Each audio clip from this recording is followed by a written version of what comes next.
એ બધાના વિડીયો જોઈએ, પણ કોઈની પાસે આ યુદ્ધ ક્યારે સમાપ્ત થશે એનો કોઈ ચોક્કસ કે આછો પાતળો અંદાજ નથી. કારણ કે ઈરાન હવે મરણ્યું થયું છે, એટલે ઈરાન તો આ સ્પષ્ટ ના જ પડી જાય છે કે ભાઈ અમે તો રોકીશું જ નહીં. હવે તો તમે કાં તો ટ્રમ્પ આવીને કહે કે ભાઈ અમે આ ભૂલ કરી, અમે વગર કામનો હુમલો કર્યો, તમારા ત્યાંનું વગર કામની ખુવારી કરી, અને ટ્રમ્પ કે એવું નથી. ટ્રમ્પ શું કહે છે એ ટ્રમ્પના માણસોને નથી ખબર હોતી, જે રીતે આપણા સાહેબ કહે છે. પેલું નતું આપણે કીધું, અત્યારે વાયરલ થઈ ગયું છે પેલું નાળામાંથી આમ પાઇપ નાખીને તગારું ઊંધું નાખીને પછી એમાંથી ટોટી નાખીને ગેસ કાઢ્યો, ચા બનાવતા હતા. હવે એ બોલતા હતા અને બોલ્યા જ છે, એ વખતે ડંકાની ચોટ પર બોલ્યા છે, પણ પછી ધીરે ધીરે એમને અત્યારે, કારણ કે આ ગેસના પ્રોબ્લેમના કારણે આખા દેશમાં જાત જાતના મીમ્સ બની રહ્યા છે, અને લોકો પોતાના પેલા ખાલી ગેસના બોટલ લઈને કોઈ પણ ગટર કે નાળું હોય એની પાસે પહોંચી જાય છે અને રીલ બનાવે છે, વિરોધ પ્રદર્શન કરી રહ્યા છે. તો હવે આ મોદી સરકારને આટલું બધું અપમાન ક્યાંથી સહન થાય? એ બોલે એટલે બ્રહ્મ વાક્ય હોય, બોલી ગયા છે બોલી ગયા છે, પણ હવે એને લઈને તમારે મજાક ના કરે, કારણ કે સરકાર હવે એ મજાક કરનારાઓ પર પણ તબાહી કરી રહી છે કે સરકાર તમારી સાથે મજાક કરે તો ચાલે, તમને મોંઘવારી, બેરોજગારી કે જે કંઈક બધું જ તમને કરી આપે એ બધું ચાલે, બાકી ગમે એટલું ફેંકે તમારે એના ઉપર કોઈ જ જાતની કોમેન્ટ નહીં કરવાની. એવું એક સંદેશો આપી દીધો છે. કારણ કે ઉત્તર પ્રદેશ જે છે, યુપીના સિગરા થાના ક્ષેત્રની અંદર કેટલાક છોકરાઓ ભેગા થયા અને આવી રીતે એમ કે બનાવીએ કે વિરોધ પ્રદર્શન કરીએ, એના પર પોલીસ ત્રાટકી, હસતા હસતા પોલીસે ખાલી ગેસનો સિલિન્ડર, ખાલી કેટલી જપ્ત કરી. જો આ થયું.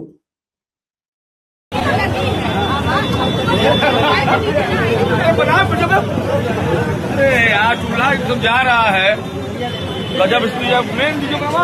चलो इसको गाड़ी में बांट रही है और भैया एकदम कितनी चूल्हा, कितनी मोदी जी कितनी बना भाई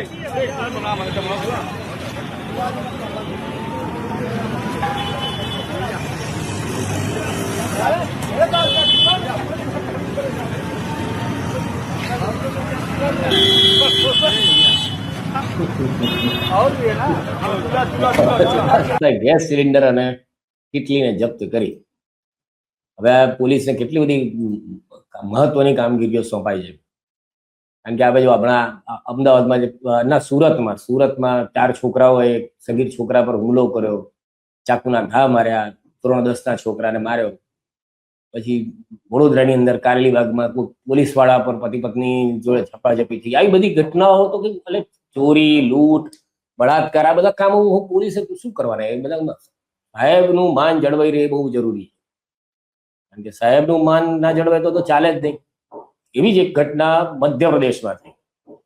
મધ્યપ્રદેશના અંદર એક શિક્ષક, એક તો આપણા જે મહાપુરુષ જે છે આપણા નરેન્દ્ર દામોદર દાસ મોદી, એમણે રીલ બનાવવું એ પણ એક રોજગાર છે.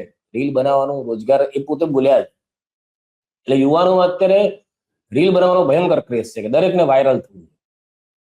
એ વાયરલ થવાની ઘેલછા ઘણી વાર બહુ અઘરી પડી જાય. એમાં તમે સરકારી નોકરી કરતા હો અને એમાંય પાછું ભાજપનું રાજ હોય તો તમારે સમજીને કરવું પડે. પણ બિચારો મધ્યપ્રદેશનો એક શિક્ષક, એને ખબર નહીં, એમ એને થયું કે હું ભાઈઓ એનો કરીને મજાક કરી લઉં, એટલે એને રીલ બનાવી. રીલ બનાવીને વાયરલ થઈ. એટલે સરકારના ધ્યાનમાં આવ્યું કે આ અમારા ઈષ્ટદેવ, અમારા પ્રભુ, એનું આવું અપમાન કર્યું અને આટલી વહિયાત મિમિક્રી કરી, સસ્પેન્ડ કરી નાખ્યા. આ જો એને બિચારા કેટલી મહેનત કરી છે વાયરલ થવા માટે. गैस के दाम कम हुए कि नहीं हुए? नहीं हुए। और गैस के दाम बढ़े कि नहीं बढ़े? बढ़ गए। तो गैस के दाम इसलिए बढ़ गए कि भाइयों बहनों, गैस की रोटी खाने से पेट में भी गैस बनती है, और अगर पेट में गैस बनेगी तो आप बीमार पड़ जाओगे, और अगर आप बीमार पड़ोगे तो ये देश बीमार पड़ जाएगा मेरे भाइयों बहनों। इसलिए गैस के दाम बढ़ने से आम आदमी भी रोटी खाएगा चूल्हे की, और अमीर आदमी भी चाय खाएगा चूल्हे की रोटी।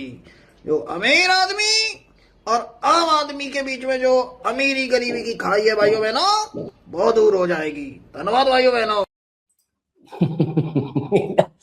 આ પુરોહિત સાહેબને નોકરીમાંથી સસ્પેન્ડ કરી દેવામાં આવ્યા છે કે ભાઈ તમે હવે કાં તો એવું હોય કે ભાઈ તમે સરખી રીતે હજી શીખો મોદી સાહેબ જેવું વધારે, બાકી એમના કાં તો જેવું હસતા શીખો હી હી હી હી કરીને એવું કંઈક કરતો બને, પણ બધી મજાક નહીં કરવાની. જો ગેસના બોટલો હવે તો લઈ જશે સરકાર, કંઈ પણ કરે. અને મોદી સાહેબ ઘણું બધું બોલ્યા છે અને અત્યારે બધું બુમરેંગ થાય છે અને બધું ઊંધું થઈ રહ્યું છે. એમણે 2014ની એક હમણાં આવશે જ આ બે મહિના પછી, મે મહિનો, એટલે આજથી 12 વર્ષ પહેલા જે આપણે કીધું હતું એ ભાષણ પણ અત્યારે બહુ વાયરલ થયું છે. સાંભળવા भाइयों बहनों लिख करके रखिए, 16 मई के बाद ये बांग्लादेशी बिस्तरा बोरिया बांध के तैयार रखे।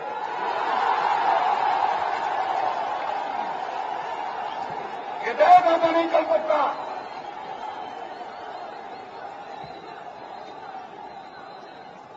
ये देश ऐसा नहीं चल सकता भाइयों। और इसलिए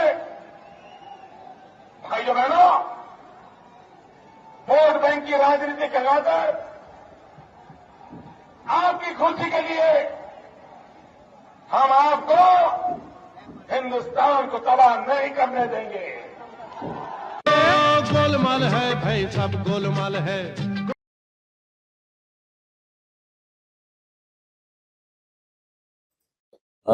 એટલે મોદી સાહેબ પર આવા ઘણા બધા મીમ્સ ને બધું વાયરલ થઈ રહ્યું છે, પણ એમને તો અત્યારે હવે એ વ્યસ્ત છે. કારણ કે જો ઈરાન યુદ્ધ પર તો કશું હજી સુધી બોલ્યા નથી, 16-17 દિવસ થયા છતાંય. પણ અત્યારે એમને તો આ બધા ચૂંટણીઓ જાહેર કરી એમને પેલા જ્ઞાનેશ કુમારે 4 રાજ્યો અને કેન્દ્ર શાસિત પ્રદેશમાં, એટલે હવે એમને ત્યાં આ ગુજપેટિયા કરવા અમિત શાહ દોડી જશે.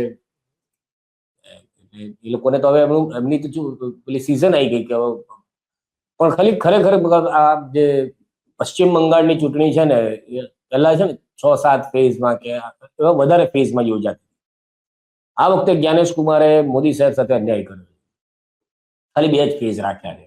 એટલે મોદી સાહેબને વધારે ભાષણો નહીં આપી શકે, બીજું કશું નહીં. એમને પછી ખાલી બેસીને પેલા મશીનોમાં જ બધું કરવા માટેના આદેશો આપવા પડે. બાકી તો એમણે કીધું છે, જેવું આપણે પરમ દિવસે જ કીધું છે, ખોંખારીને કોઈ મોટા જૂની તમે 80-90ના દાયકાની પિક્ચરો જોતા હોય ને, એમાં જે વિલનો જે વાત કરતા હોય ને, એવા કોન્ફિડન્સ સાથે કે હવે જીતવાના તો અમે જ છે, તમારે જે થાય કરી લેવો, એવું ભાષણ છે એમનું.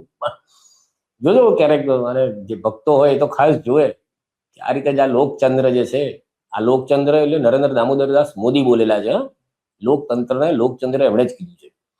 એટલે આપણું લોકચંદ્ર તો હવે ક્યાં અસ્ત થયો છે આપણને કઈ ખબર પડતી નથી. અને આ નેતન્યાહુ જીવે છે કે મરે છે એનું કઈ ખ્યાલ નથી આવતો. પણ તમને શું લાગે છે આ ઘટનાઓ પર? તમારી જે કંઈક વિચાર હોય તમારા કોમેન્ટ કરીને જણાવશો.